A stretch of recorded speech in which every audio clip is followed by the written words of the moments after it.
কাবা ঘরের 4টা কর্নারের একটা কর্নারে একটা ব্ল্যাক স্টোন আছে, ব্ল্যাক স্টোন আল হাজার আল আসওয়াদ, কালো পাথর। এটাতে কিস করা সুন্নাত, চুমু দেয়া সুন্নাত। এটা জান্নাতের পাথর।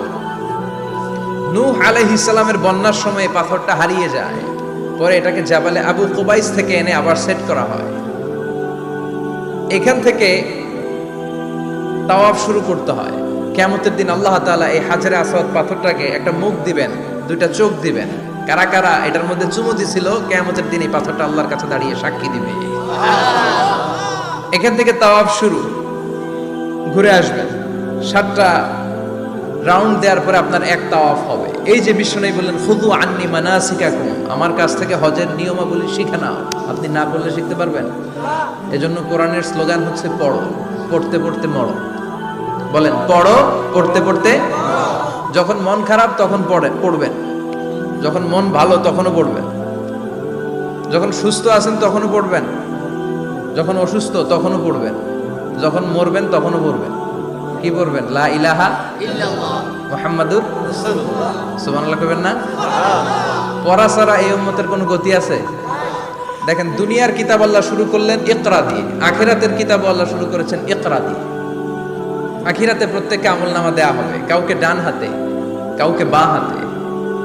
দুনিয়াতে যারা ভালো কাজ করেছে, ইসলামের পক্ষে যারা কথা বলেছে, যারা ন্যায় নীতির পক্ষে, সাম্য, মৈত্রী, ভ্রাতৃত্ব, ইনসাফ আর জাস্টিসের পক্ষে কথা বলেছে, সামনের দিক থেকে এসে ডান হাতে আমলনামা দেয়া হবে। আর যারা ইসলামরে বাঁশ দিছে, আছে না নাই? ইসলামের কথা সহ্য হয় না, এরা প্রগতিশীল, মাথায় চুল কম, আছে না নাই? জাতি আর সমাজ নিয়ে ভাবতে ভাবতে নিজের ভাবনাটাই হারিয়ে ফেলেছে। নাস্তিক, নাস্তিক আছে না নাই? ইসলাম বিরোধী আছে না নাই? কোরআন সহ্য হয় না, ইসলাম সহ্য হয় না, কোরআনের সুমধুর বাণী ভাল লাগে না, আজান ভাল লাগে না, দেশের সবাইরে নাস্তিক বানায় দিতে চায়, এরকম ডাকাইত আছে না নাই?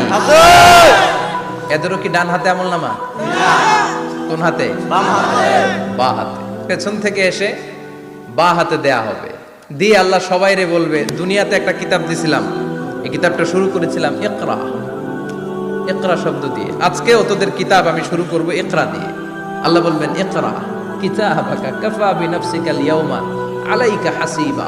রিড ইউর বুক, তুমি তোমার বই পড়ো, আমলনামা পড়ো, কি কি করেছো নিজেই দেখে নাও। কোথায় কোথায় ইসলামরে বাস দিছো, কোথায় কোথায় 31st নাইটে মেয়েদের ওন্না ধরে টান দিছো,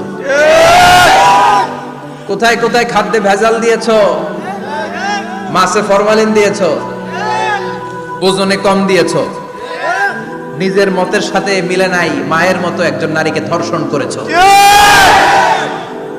প্রতিটা বিষয়ের ইঞ্চি ইঞ্চি, পাই টু পাই হিসাব হবে। জাররা জাররা, জাররা জাররা। টিনের ঘরে শীতের রাতে টিনের চালে যে ছিদ্র থাকে না, দেখবেন এই ছিদ্র দিয়ে সূর্যের একটা চিকন আলো নেমে আসে। তো ওই আলোর কাছে গেলে দেখবেন হালকা হালকা ছোট ছোট ধুলাবালির কণা দেখা যায়। দেখে নাই মনে হয়? বুঝতেছে না মনে হয়? দেখা যায় না? টিনের চালের ছিদ্র দিয়ে সরু একটা আলো, ওই আলোর সামনে গেলে ছোট ছোট ধুলা দেখা যায়। ঘরের কোথাও ধুলা নাই, কিন্তু ওই জায়গায় ধুলা আছে না নাই? এই ধুলাটারে আরবিতে বলে জাররা। কি বলে? জাররা জাররা। এই জাররা জাররা পরিমাণ হিসাব নেওয়া হবে। যতটুকু করেছেন ভালো, প্রতিদান পাবেন। আর যতটুকু ইসলামের ক্ষতি করেছেন, ঠিক ততটুকু আপনার কাছ থেকেও দেখিয়ে দেওয়া হবে। চিৎকার করে বলেন ঠিক কিনা? সেদিন হবে ফাইনাল খেলা। কি খেলা? আমরা সেই ফাইনাল খেলার অপেক্ষায়। ইনশাআল্লাহ পড়ে, ইনশাআল্লাহ। এজন্য সব সময় কোরআনের পক্ষে থাকতে হবে। এই স্লোগানটা যেন আমাদের মনে থাকে যে কোরআনের প্রথম কর্মসূচি হচ্ছে পড়ো, পড়তে পড়তে।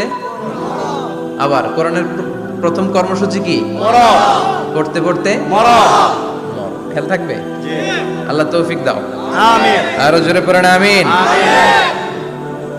রাজা মেহার আদর্শ এতিমখানা হাফিজিয়া মাদ্রাসা প্রাঙ্গণের আজকের প্রোগ্রাম। দেবিদ্দার থানা না? দেবিদ্দার কই, আপনারা কই? হ্যাঁ, অনেক বড়।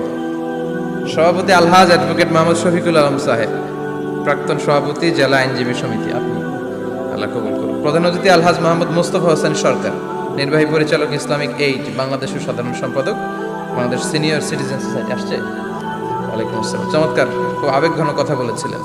মুরব্বীরা আবেগঘন কথা বলতে পারে, কারণ মুরব্বীদের মধ্যে একটা মুন্সিয়ানা ভাব আছে। আমরা মুরব্বী শাস্তে চাইলে হবে? আমাদের হবে বজ্রকণ্ঠের আওয়াজ, চিল্লা এখন ঠিক কিনা?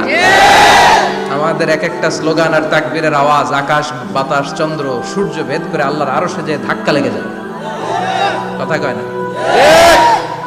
আমাকে রেখেছেন প্রধান বক্তা। আমার আগে কথা বলেছে মাওলানা বেলাল হোসেন হেলালি, সুমধুর কণ্ঠে কথা বলে। নিশ্চয়ই আপনারা কোরআন থেকে অনেক কথা শুনেছেন। সম্মানিত ভাইরা, আমাদের বর্তমান পৃথিবীর অবস্থা হচ্ছে এই, আমরা খুব ব্যস্ত। সবাই ব্যস্ত না? সময় নাই আমাদের, অনেক ব্যস্ত। আমরা যে পৃথিবী থেকে চলে যাব এটা ভাববারও সময় নাই, আল্লাহর সময় দেওয়ার সময়টাও নাই। আমাদের স্পিরিচুয়ালিটি, আমাদের মোরালিটি, আমাদের ethical level is going down. আমাদের আধ্যাত্মিকতা, নৈতিকতা, আল্লাহর প্রতি আস্থা এবং অগাধ বিশ্বাস দিন দিন যাচ্ছে নিচের দিকে। তার বিপরীতে আমাদের গ্রিড, আমাদের জেলাসি, আমাদের অ্যারোগেন্স, আমাদের এগো is going up. It's increasing day after day. আমাদের অহংকার, আমাদের দুনিয়ার লোভ, আমাদের দাপট দেখানোর মেন্টালিটি, এগুলো দিন দিন উপরের দিকে যাচ্ছে। এই তাফসির মাহফিলগুলো অ্যারেঞ্জ করার মূল উদ্দেশ্য হচ্ছে এই সিকোয়েন্সটাকে ঘুরিয়ে দেয়া, অর্থাৎ আমাদের আধ্যাত্মিকতা যেন বাড়ে, কোরআনের টাচে এসে আমরা যেন আল্লাহওয়ালা হতে পারি। কথা বলেন? আমরা আল্লাহওয়ালা হতে এসেছি আজকে। কি হতে? সবাই বলেন আল্লাহওয়ালা। আল্লাহ তুমি আল্লাহওয়ালা হিসেবে কবুল করো, আমিন। আজকের মাহফিলটারে আমাদের নাজাতের ওসিলা বানাও, আমিন। এই মাহফিলের ওসিলায় আশেপাশে যত কবরস্থান আছে মুর্দেগানদের তুমি মাফ করো, আমিন। কবরগুলো জান্নাতের টুকরা বানাও, আমিন। আসুন আমরা অফিশিয়ালি আল্লাহকে একটা থ্যাঙ্কস দেই, ধন্যবাদ দেই যে আল্লাহ তাআলা আমাদেরকে আজকে এরকম চমৎকার পরিবেশে আসার বসার তৌফিক এনায়েত করলেন। আমরা পড়ে নিচ্ছি কালিমাতুশ শুকুর, আলহামদুলিল্লাহ। আলহামদুলিল্লাহ। সবাই পড়েন রব্বানা লাকাল হামদ, রব্বানা লাকাল হামদ, হামদান কাসীরান, হামদান কাসীরান, তাইয়িবান, তাইয়িবান, মুবারাকান ফীহি, মুবারাকান ফীহি, ইয়া রাব্বি, ইয়া রাব্বি, লাকাল হামদু, লাকাল হামদু, কামা ইয়ানবাগি, কামা ইয়ানবাগি, লিজালালি ওয়াজহিকা, লিজালালি ওয়াজহিকা, ওয়া আযীমি সুলতানিকা, ওয়া আযীমি সুলতানিকা, লাকাল হামদু বিল ঈমান, লাকাল হামদু বিল ঈমান, লাকাল হামদু বিল ইসলাম, লাকাল হামদু বিল ইসলাম, লাকাল হামদু বিল কুরআন, লাকাল হামদু বিল কুরআন। আজকের মাহফিলে এসে খুশি না বেজার? খুশি। কম না বেশি? বেশি। সবাই খুশি? খুশি। তাকবীর পড়েন, আল্লাহর একটা ডাক দেন, বলেন ইয়া আল্লাহ। অফিশিয়ালি আমরা এটা দিলাম। গোটা বিশ্বে এখন হাফেজে কোরআনের সংখ্যা 1 কোটি ছাড়িয়ে যাচ্ছে। 1 কোটিরও বেশি হাফেজে কোরআনের সংখ্যা। এবং এই কোরআনটা পড়া, এই কোরআনটা বুঝা, এই কোরআনটাকে হেফজ করে সিনায় রাখাকে সহজ করে দিয়েছে কে? আল্লাহ। ওয়ালাকাদ ইয়াসসারনাল কুরআনা লিযিকর ফাহাল মিন মুদ্দাকির। I have made this holy Quran very easier for you to read, to understand and to memorize in your heart. কোরআন তুমি পড়তে চাও, সহজ। সহজ না কঠিন? কোরআন বুঝতে চাও, সহজ না কঠিন? কোরআন হেফজ করে হাফেজদের কাতারে নাম লেখাতে চাও, সহজ না কঠিন? সহজ। কঠিন হইলে এই ছেলেগুলো পারতো? কথা বলেন, পারতো না। এজন্য কোরআনের সাথে সম্পৃক্ততা বাড়াতে হবে। Quran is not for your bookshelf, Quran is for yourself. Quran এসেছে আপনাকে আলোকিত করতে, কিন্তু আমরা কোরআনটাকে শুধু বুক সেলফের মধ্যে সীমাবদ্ধ করে রেখেছি। তাও নিচের তাকে রাখেন, একেবারে উপরের তাকে, যাতে কেউ নাগাল না পায়, যাতে কেউ ধরতে না পারে। আর কোরআনের কপিগুলোর উপরে মাকড়সার বাসা আছে না নেই? সবচেয়ে নন্দিত কিতাবটা আজকে সবচেয়ে অবহেলিত, যে কিতাবটা সবচেয়ে বেশি বিকৃত হয় পৃথিবীতে, সবচেয়ে বেশি পঠিত হয়, the most read book ever in the world, সবচেয়ে বেশি যে বইটা পড়া হয় বইটার নাম কি? এমন কোনো মুহূর্ত নাই যে মুহূর্তে কোরআনের তেলাওয়াত হয় না। আপনারা কি মনে করেন জোহরের নামাজের সময়টা, মাগরিবের সময়টা সারা ওয়ার্ল্ডে একরকম? না, এখন বাজে রাজা মেহারে রাত 10টা, আমেরিকাতে বাজে সকাল 10টা। আমার কিছু পরিচিত লোকজন ইউরোপ আমেরিকাতে থাকে, এরা ফোন দিলে আমি ধরতে পারি না, আমি দিলে এরাও ধরতে পারে না। কারণ এরা যখন ফোন দেয় তখন আমি ঘুমাই, আমি দিলে ওরা ঘুমায়। সুবহানাল্লাহ কইবেন না? কি আজীব তামাশা। তো এজন্য ইন্দোনেশিয়ার জাকার্তা থেকে মরক্কোর রাবাত পর্যন্ত এই বিশাল মালভূমি মুসলমানরা শাসন করেছিল, তারপর ছড়িয়ে পড়লো কোরআনের বাণী। এখন পৃথিবীর প্রতিটি আনাচে কানাচে কোরআনের বাণী ধ্বনিত হয়, উচ্চারিত হয়, আবৃত্ত হয়, তেলাওয়াত করা হয়। চিল্লা এখন ঠিক কিনা? আল্লাহ তাআলা বিশ্বনবীকে পুরো পৃথিবীটাকে ছোট করে একটা মিনিয়েচার বানিয়ে এভাবে দেখালেন, আর বিশ্বনবী পুরো পৃথিবীর ডানে বায়ে, সামনে পেছনে, উপরে নিচে, প্রাচ্য পাশ্চাত্য, এশিয়া, ইউরোপ, আফ্রিকা সবটা এট এ গ্ল্যান্সে দেখলেন। আর বিশ্বনবী বললেন, আমি যতদূর পৃথিবীটা দেখেছি ঠিক ততদূর আল্লাহ তাআলা কোরআনের বাণীকে ছড়িয়ে দিবে। ওয়ালা বাইতা ওয়াবার ওয়ালা মাদার ইল্লা আদখালাহুল্লাহু হাযা দ্বীন। এমন কোন ছনের ঘর থাকবে না, টিনের ঘর থাকবে না, দোচালা ঘর থাকবে না, এমন কোন কন্ডোমিনিয়ামস থাকবে না, এমন কোন টাওয়ার থাকবে না, এমন কোন জঙ্গল থাকবে না, এমন কোন ভূখণ্ড থাকবে না যেই ভূখণ্ডে আল্লাহর কোরআনের তেলাওয়াত উচ্চারিত হবে না। চিল্লায় বলেন ঠিক কিনা? এজন্য এই কোরআনের সাথে বিরোধিতায় গেলে আমাদের লস, ঠিক কিনা? আর কোরআনের পক্ষে থাকলে আমাদের লাভ, দুনিয়াতেও লাভ, আখিরাতেও লাভ। কোরআন পড়লে আপনার জীবনটারে আলোকিত করে দিবে কে? যারাই কোরআন পড়ে তারা শিক্ষিত হয় না মূর্খ হয়? প্রমাণ কি, দলিল কি? কোরআনের প্রথম কথাই হচ্ছে শিক্ষিত হও। এডুকেট ইউর জেনারেশন, তোমার প্রজন্মকে শিক্ষিত করে গড়ে তোলো। এটা হচ্ছে কোরআনের প্রথম স্লোগান। কোরআনের প্রথম কথাটা কি বলেন? ইকরা মানে কি? পড়ো। আল কোরআনের প্রথম বাণী পড়ো, আল হাদিসে নবীর কথা পড়ো। আল কোরআনের প্রথম বাণী পড়ো, আল হাদিসে নবীর কথা পড়ো। পড়ে পড়ে শেখো, শিখে শিখে তুমি তোমার নিজের জীবন গড়ো। পড়েন আল্লাহু আকবার। কোরআনের প্রথম স্লোগান, প্রথম কর্মসূচি হচ্ছে এডুকেট ইউর জেনারেশন, তোমার প্রজন্মকে শিক্ষিত করে তোলো। কারণ পড়লেই সব জানতে পারবেন। আল্লাহ চাইলে বলতে পারতেন কোরআনের প্রথম শব্দ সল্লি, অফার সালাত, সালাত করো, বলছেন? বলে নাই। আল্লাহ বলেন নাই যে হিজাব করো, আল্লাহ বলেন নাই যে জিকির করো, আল্লাহ বলেন নাই যে যাকাত দাও। আল্লাহ প্রথমে বললেন কি? কথা বলেন, সবাই বলেন ইকরা, read in the name of your lord who has created. পড়ো তোমার প্রভুর নামে যিনি তোমাকে সৃষ্টি করেছেন। কারণ পড়লেই সব জানতে পারবেন, পড়লেই জানতে পারবেন বিশ্বনবী কেমন করে সালাত আদায় করেছেন, ঠিক কিনা? নো রাশিং ইন সালাহ। বিশ্বনবী শিখিয়েছেন সালাতে তাড়াহুড়ো নাই, ধীরস্থির ভাবে পড়ো। তো এটা যদি আপনি পড়াশোনা না করেন জানতে পারবেন? বিশ্বনবী কেমন করে সিয়াম অফার করেছেন, জাকাত কেমন করে দিয়েছেন। জাকাত will be taken from the richer section of the society and it will be distributed to the poorer people of the society. ধনীদের থেকে নিয়ে গরিবদের দিয়ে দাও। রাস্তার এক পাশে গাছতলা, আরেক পাশে পাঁচতলা, এটা ইসলাম সহ্য করে না। জোরে কোন ঠিক কিনা? তো আপনি যদি না পড়েন জানতে পারবেন? হিজাব করতে হবে।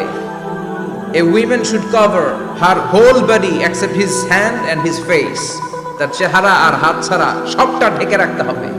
উত্তম হচ্ছে চেহারাও ঢেকে রাখা, কারণ চেহারা হচ্ছে সৌন্দর্যের রাজধানী, ক্যাপিটাল অফ দ্য বিউটি, ঠিক কিনা? চেহারা দেখলেই বোঝা যায় একটা নারী কতটা সুন্দর। তার সৌন্দর্য, তার বিউটি, তার চেহারার সবকিছু একটা গ্ল্যান্সে দেখলেই বোঝা যায়। তো এই জন্য আপনি যদি না পড়েন আপনি জানতে পারবেন না যে আপনার মেয়েকে কিভাবে আপনি শালীন পোশাকে বড় করবেন। বিশ্বনবী বলেছেন, খুযু আন্নি মানাসিকাকুম, আমার থেকে হজের নিয়মগুলো জেনে নাও। রুকনুল হাজারিল আসওয়াদ, I consider this program as a class মনে করি। I consider this tafsir as a class. তো উত্তর করতে হবে। টিচার প্রশ্ন করলে কি করতে হয়? উত্তর করলে আমরা কিছু শিখে যেতে পারবো। ইমানের একটা চেতনা লাগবে। ঘুমায় পড়লে হবে না। ঘুমায় থাকে যারা, ওই শ্রোতাদেরকে আমি বক্তব্য শোনাই না। আমি বক্তব্য শোনাই যারা জেগে থাকে, যাদের ইমান জ্বলে ওঠে, ঠিক কিনা? যে ইমান প্রয়োজনে জ্বলে ওঠে না, যে ইমান সত্য ন্যায়ের কথা বলে না, যে ইমান প্রয়োজনে জ্বলে ওঠে না, যে ইমান সত্য ন্যায়ের কথা বলে না, যে ইমান বাস্তবে নাই, যে ইমান অন্তরে নাই, মুখে শুধু ফাঁকা বলি, কি করে তারে বলো ইমানে বলি, কি করে তারে বলো ইমানে বলি, কি করে তারে বলো ইমানে বলি, ঠিক কিনা? যে ইমান দিন কায়েমের আন্দোলনের ধার ধারে না, যে ইমান পোশাকধারী কোরআন হাদিস তাও পড়ে না, যে ইমান খাজার নামে মাজার গড়ে ফুলুস কামায়। আছে আছে রাজা মেয়ারে নাই